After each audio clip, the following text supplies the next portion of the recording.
The soft morning light spilled across the floor-to-ceiling windows of my office, catching the gold trim of my blazer as I adjusted it on my shoulders.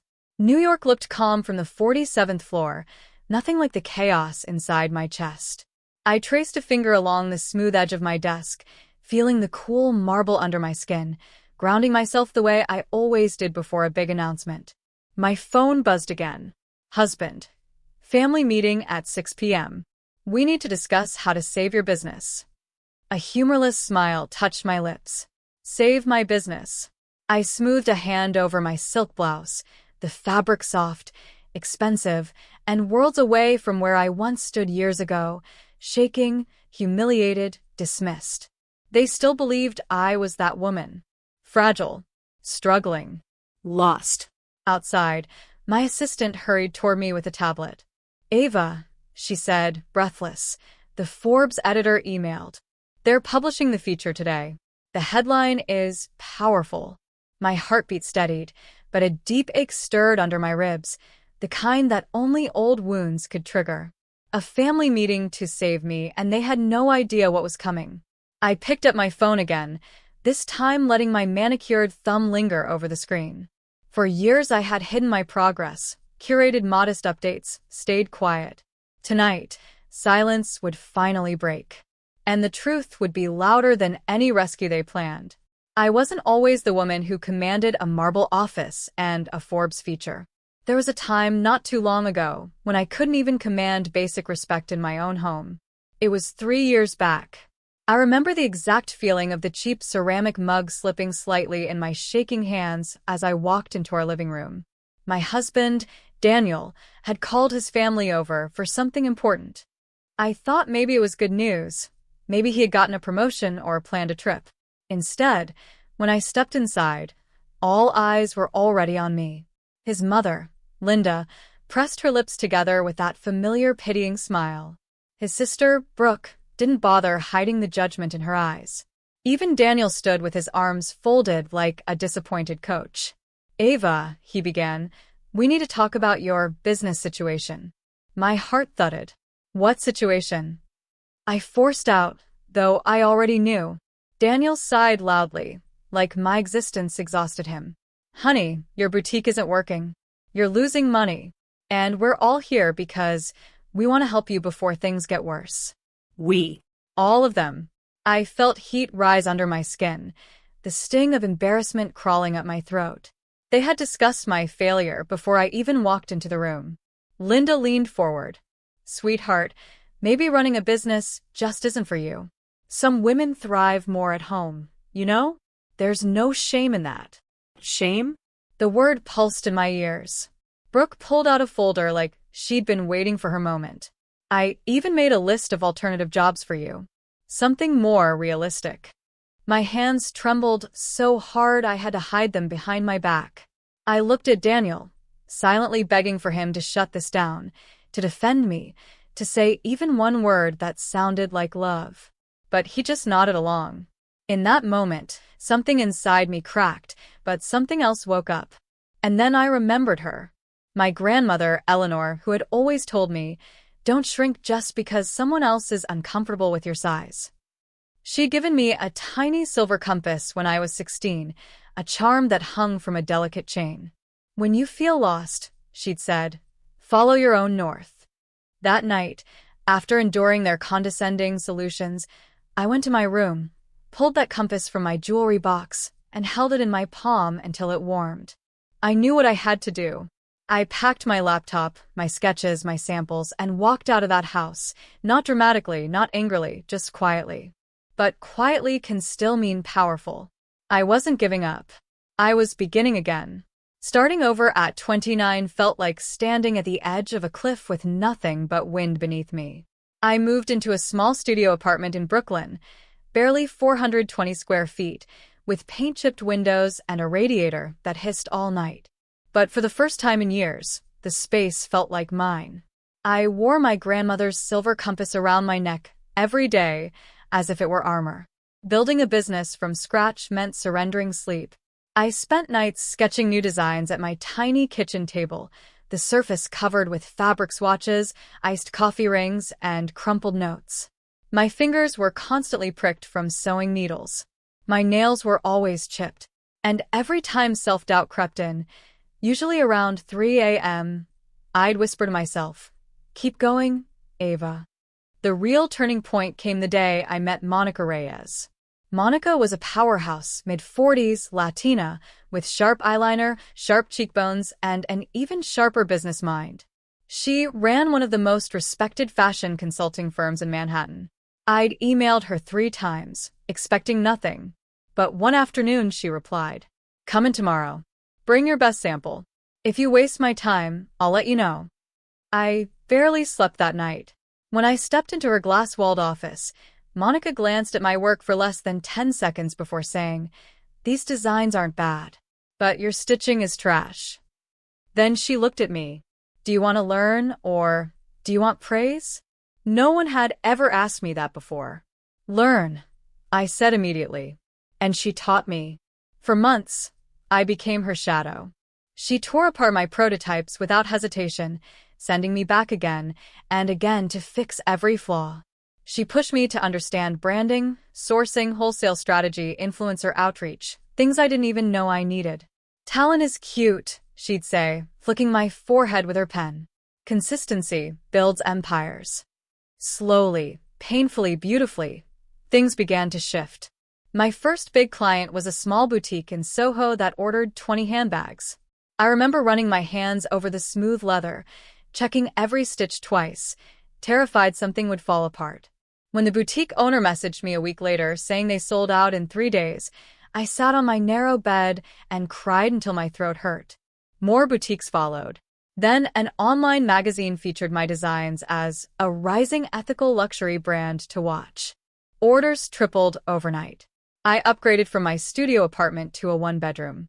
I bought a proper sewing machine. I hired 2 assistants. But through it all, I kept everything quiet. Daniel texted here and there, asking if I was ready to come home, or if I needed financial help.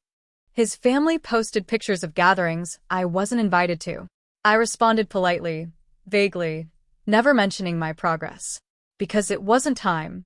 Some victories are meant to be silent, until they aren't. The moment I realized I no longer needed validation was the day my brand, Ava Mitchell Studio, signed with a distributor in Los Angeles. It was my first 6-figure contract. I sat in Monica's office, holding the agreement with shaking hands. She smirked. "You followed your north, kid. Your grandmother would be proud." I touched the silver compass at my throat. Success didn't feel loud. It felt earned. And I still wasn't done. By the time the sun dipped behind the skyline that evening, my Manhattan office looked like something out of a movie, warm lamps glowing against glass walls, soft jazz humming from the corner speaker, and the city lights glittering like scattered diamonds beyond the windows. I stood in front of the panoramic view, hands folded, heels planted firmly on the polished floor. It was almost time. At exactly 6:02 p.m., the elevator dinged. My heart thudded once, steady calm. Daniel stepped out first, confusion drawing a crease between his brows as he glanced around. He expected a conference room in some borrowed workspace or a shared office rented by the hour. Not this. Trailing behind him were his mother, Linda, his sister, Brooke, and Brooke's husband. All dressed like they were attending an intervention rather than entering the headquarters of a multi-million-dollar brand. "Ava, what is this place?" Daniel asked, voice quieter than usual. I smoothed my blazer, letting the gold buttons catch the light. "My office." His mother blinked rapidly. "Your office? You work here?" I didn't answer yet. Instead, I walked them down the hallway lined with framed sketches, my early designs, my first handbag prototype, the print ad from the magazine that had called my brand, the definition of modern elegance. My personal touchstones. My history. Their footsteps slowed. Brooke paused in front of an ink sketch of a handbag with intricate embroidery. This looks expensive." "It is," I said gently. It was my first design that went viral. We reached the main workspace. Wide, open, airy. Long white tables. Bolts of imported leather. Sewing machines. Mood boards. Award plaques. A glowing sign on the wall reading, Ava Mitchell's studio. Daniel stared at it like it physically hurt him. I thought your business closed, he said, throat tightening. You told us it was a lost cause, Linda added, clutching her purse. No, I corrected softly. You told me that. The room fell silent. Just then my assistant, Claire, hurried in holding a tablet. Ava, sorry, Forbes just published. The website is crashing from traffic. I took the tablet, turned it around, and held it where they could all see. The headline was bold, impossible to miss. The Hidden Empire. How Ava Mitchell built a luxury brand that silenced every doubt. Daniel's mouth fell open. Brooke gasped. Linda pressed a hand to her chest as if she needed support. The air shifted, thick with disbelief, shame, and something like awe. I gave them time to process. The article displayed photos of me in the studio, snapshots of global retailers carrying my designs, my partnership with the LA distributor, and the valuation number that hit them the hardest. $18.4 million. Daniel swallowed hard. Ava, why didn't you tell me? His voice was barely audible, a broken thread stretched between us. I met his eyes, calm, steady. Because every time I tried, you treated me like I was incapable. You held a meeting to save me when you didn't even ask how I was doing. I needed space to save myself. Brooke whispered. You actually did it, you really did it. I did, I said softly, without any of you believing in me. The moment hung there, heavy, transformative. Daniel stepped closer, guilt shadowing his face. Ava, I didn't realize how much I raised a hand. Don't finish that sentence. Tonight wasn't about blaming. It was about finally showing you the truth you refused to see. I turned and walked toward the window, the city glowing around me like a crown. For years, you all saw me as someone who needed rescuing, I said. But it turns out, I was the one building the lifeboat. They stared, quiet, stunned, unsure of their place in this new world where I was no longer small, where I no longer belonged to the version of me they invented. For a long moment, no one spoke. The skyline behind me glowed in shades of gold and violet, casting long shadows across the polished floor. I could feel their discomfort, their regret, their dawning realization that the woman they once dismissed had outgrown every box they tried to place her in. Daniel finally exhaled shakily. Ava, tell me what you want me to do. I want to fix this. His words might have meant something years ago, but tonight, they simply floated in the air like dust, visible for a second, then gone. I turned toward them slowly. I didn't ask you here because I needed fixing, I said. I asked you here because I needed clarity. Linda stepped forward, hands trembling. Sweetheart, we were only trying to help. Maybe we didn't do it the right way, but you did it your way. I cut in softly, not unkind. Not mine. Brooke looked down at her shoes. Her voice cracked. Ava, I made fun of you. I treated your dream like it was silly. I'm sorry. A small part of me softened because I wasn't made of steel, even if they thought I was now. I was a woman who had bled for her dreams, who had cried alone, who had risen alone.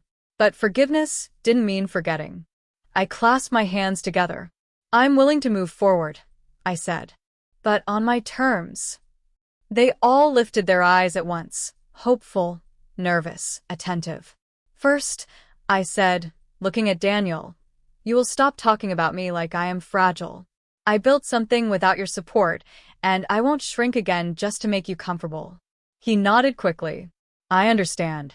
Second, I said, facing his mother, you will stop treating ambition like it's arrogance. Women are allowed to want more than a tidy home and a polite smile. Linda blinked rapidly, color rising in her cheeks. You're right. I was wrong. Third, I continued, turning to Brooke, you need to follow your own dream before you comment on mine. You once told me your passion was photography. You haven't touched a camera in 3 years. Her eyes widened. I know. I got scared. Then unget scared. I said gently. Pick it back up.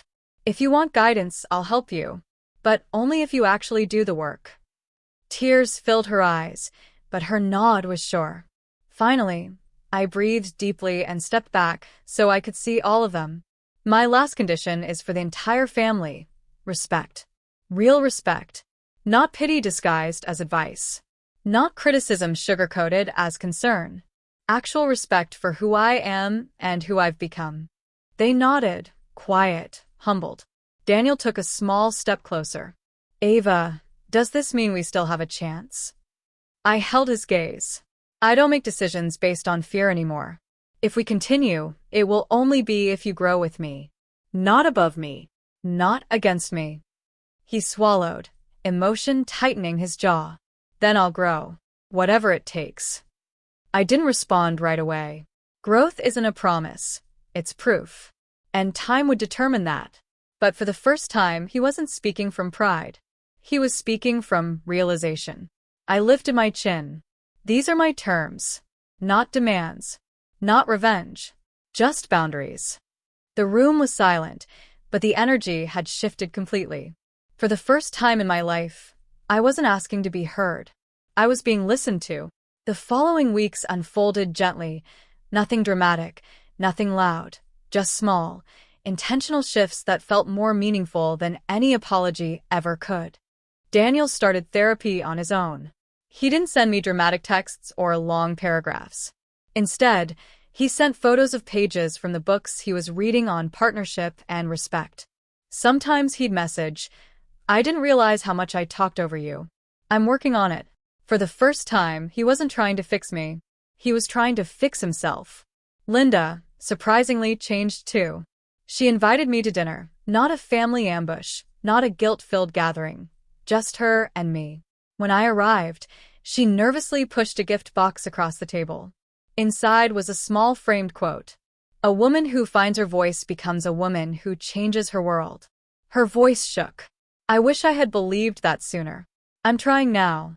Brooke sent me her first new photo in years, a soft, dreamy shot of sunlight falling across her coffee.